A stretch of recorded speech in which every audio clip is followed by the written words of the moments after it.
last year or so, I've had a lot of time to get to grips with this, the Insta360 X3, and while the X4 is out, all the principles we'll be covering today cover both cameras. These are 360-degree cameras, meaning there's a lens on either side and it stitches that image together, and it can open up a whole world of opportunities using attachments like this, the selfie stick, while you're traveling to make some awesome videos, films, and get creative shots that you wouldn't be able to with a normal camera, like your mirrorless camera or your vlogging camera.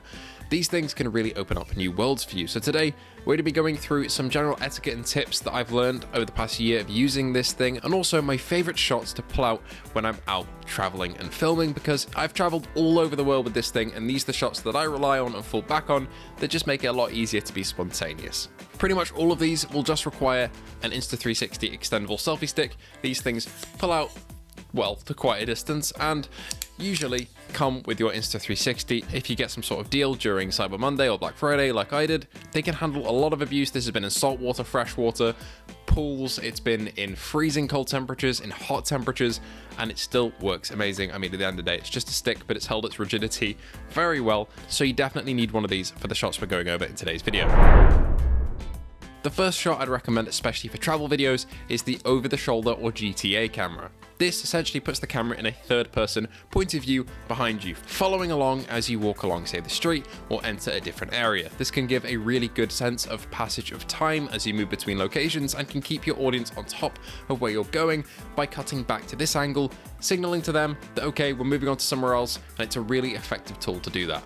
You can get various angles with this. Of course, one of the great benefits of having a 360 cam is that you can reframe in post, meaning you can get as wide or as zoomed in as you want in terms of focal length. Of course, it isn't really. It's all done in post, and you'll lose more clarity as you zoom in more, but this gives you the freedom to experiment however you want with that. And honestly, I absolutely love using this shot. It can give such a wide scope of the area around you while placing you in it, or you can have it a little bit tighter in and just focus on you walking ahead and where you're going. So put the 360 cam on the selfie stick, extend it over your shoulder behind you, and just hold it, and in post, you can angle that camera and make it seem like there's nothing there at all, and it's just, say, a drone following you. It's pretty amazing. The next shot I always fall back on when I've reached a point of interest or location is the ledge shot. This is great for areas where you're climbing hills or mountains or have a landmark to look over. You can get two things accomplished with this shot as you go over to a ledge, lean on it, and hold the selfie stick over, facing both forwards and backwards. This can give a great shot of you as you lean over the edge and it faces towards you, giving yourself a sense of place in the location and the shot, and you can also reverse that shot in post because, of course, you're getting both sides with both lenses, and get a nice capture of the area that you're in. You can use a couple of keyframing tools to stitch this together and create some interesting shots as well. This is my go-to when I'm leaning over any ledge, and extra points if you get some verticality in there and have somewhere high up, because it can lead to some stunning shots. Another one that I absolutely love for more enclosed spaces is the POV shot. Very similar to how you get with action cameras like GoPro or DJI Osmo. These are just fantastic shots for getting your point of view. For me, I love putting my Insta360 X3 on a backpack strap, essentially. So you sit it on there and it sits on your shoulder like a little turret scanning the environment for you, and gets this amazing POV shot of you walking around. Wherever you go, it'll get it through almost your eye level, just a little bit below. Or you can hold the camera or selfie stick and hold it in front of you and get that shot as well. Both work fantastically well, and I've done both in many different locations.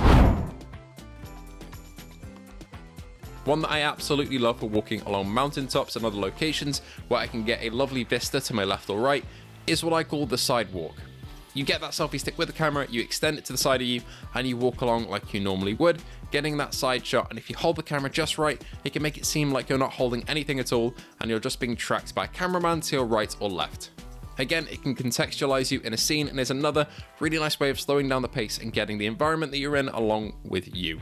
This one, you have to be a bit careful if you're walking around in public. Make sure there's nobody else on the footpath, because this can get, quite in the way if there are other people walking towards you and you have a massive selfie stick extended to the right or left. You've just got to be mindful of your surroundings. But I absolutely love this one, especially walking along lakes in Iceland. It was just fantastic to get that view. A shot that I absolutely love for areas where you're not allowed to fly drones. For example, again, in Iceland, some of the landmarks there don't allow drone photography or flying or videography at all. You can use the riser shot. Fully extend the selfie stick, put the camera on the end, point it towards the floor, and lift up as you move up or down and back and forth. This creates the illusion of movement like a drone and makes it so you can get some really interesting angles of a specific subject. For example, the geysir in Iceland I used this for, and it was absolutely fantastic, and a couple of waterfalls to really get that drone shot. You can absolutely extend this even further if you get a longer selfie stick. Just be careful of windy conditions. You don't want your 360 cam flying off, snapping and falling into a ravine, but you can extend it even further than what I'm showing in these clips and get an even more convincing drone shot effect. If you're walking along any paths that have railings and have a nice view on the other side, you can do the through the gap shot. Extend the stick fully, hold it away from you and walk while pushing it through a gap in a fence or a railing, and you can get a really nice shot where your 360 cam passes underneath, making it seem like an impossible shot a little bit as it extends past the point where your arm can normally reach.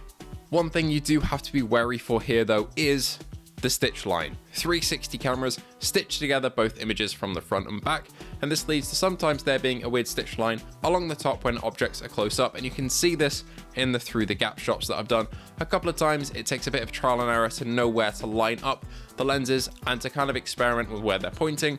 My advice would be, if you're doing this shot, just give it a go a couple times with different angles of where the lenses are pointing and see what works best for you.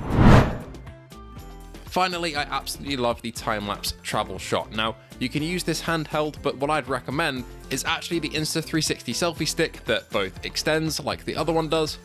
As you can see, it pulls out just like the other selfie stick, and also has a button on the bottom which you press, and then it folds out into a tripod. Say if you're in a compartment on a train like I was in Norway, you can sit this on the edge facing outside the window and get a really nice time-lapse shot of the scenery going past, which can indicate the passage of time if you're taking public transport.